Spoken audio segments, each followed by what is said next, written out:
Hey, so I have run 500 kilometers this year, and these are the three main things that I have learned from it. Number one, it always gets easier. Trust me, I hated the first 100 to 200 kilometers because it was just so dreading to go out there, go for a run, and then come back. Your legs are hurting so much. You cannot breathe while you're resting because you're too exhausted from the running itself. And the next day, you gotta do it again, and those legs are gonna hurt even more. So the first 200 kilometers were really hard. The phase from 200 to like 300 was like intermediate. It was kind of like some days it would hurt, some days it wouldn't. And after I broke the 400 barrier mark and now in the 500s, it's way easier. I don't know why, but suddenly my legs just stopped hurting when I run. Like if I'm running after a leg day in the gym, they still hurt the first 500 meters to like 700 meters. But after that, they pretty much don't hurt anymore. They just move.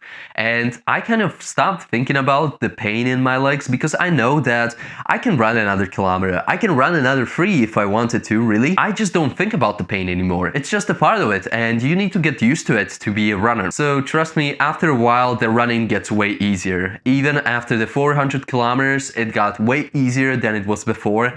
And you sometimes get those days, you know, those days that you just have that feeling you want to run. And you could have run like 20 kilometers in a row because your legs just weren't hurting. Yes, that's the exact feeling you're after, because that day is gonna appear way more often after you run hundreds and hundreds of kilometers. So to conclude the first one, just keep on running, it gets easier, don't worry. Number 2, side exercises are absolutely golden. What are side exercises? Well, these are just little extras that you do while you are not running to boost your running potential. And I have 3 of them that I use at least twice a week. And that is number 1, going to the gym and actually training legs. It won't ever hurt you to have stronger legs. And when you have stronger legs, you can run further and faster because you can propel yourself from the ground with way bigger strength than you used to before with your weak chicken legs. So please, even if you go to the gym regularly, insert at least 2 gym sessions per week to keep your legs up to standard so you can run better. So number 2 is stretching your legs. You should have a routine of stretching your legs pretty much every second day to keep up the standards on your legs again, and this will give your legs the space to move more freely and it will absolutely accelerate your rate of progress. If you're interested in my routine, what I do every second day,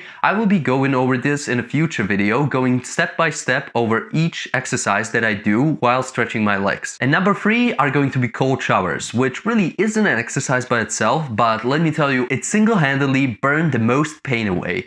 Why do I say burn?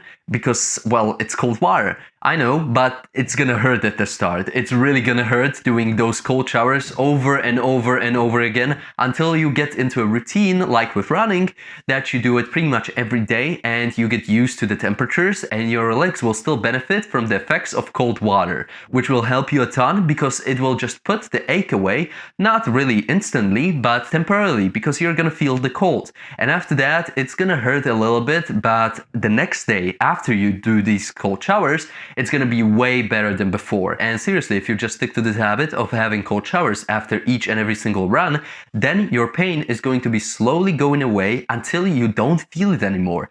And it's going to be absolutely amazing that after a run, your legs are going to be hurting quite a little bit, but just after the shower, it's gone, absolutely gone. And that's amazing. That's the amazing thing that I love about cold showers. And number 3, the most surprising one for myself, you can actually love running. If you told me like 2 years ago that I would run every single day and actually enjoy the action of it and not just do it for the calories I burn, I would have told you that you're probably crazy and you don't know, you probably got the wrong person or something like that. Because I always hated running, absolutely hated it, it hurt, it wasn't fun, I couldn't stand people who liked it. But now I'm one of those people. I'm a runner, I run every single day and I really enjoy it. And I thought through all of the actions that I was doing while running, and one of them was hating running, but I didn't really have a reason to, because I'm pretty much doing it every single day, and why should I hate something that I repeatedly do every single day? This is just going to lead me to misery, and I don't want that. that. I want to live happily, so I should reflect this on every single action that I do. So when I'm feeling down and I'm really low on energy, I actually now go for a run. I choose to go for a run because it energizes me and I really feel like I want to do something with my life after each and every single run, which is a great feeling, to be honest. And I just want to do something and not just sit on the bed and watch TikToks all day, right? So after listening to my thoughts on running after running those 500 kilometers, I hope it inspired you just a little bit to go out there and go for a run yourself. Don't think much of it, just get your running shoes on and go for a run. If you would like to see more of this content, please leave a subscribe down below. And if you have any more ideas or questions, please leave them down in the comments below. And I will see you in the next one. Bye bye.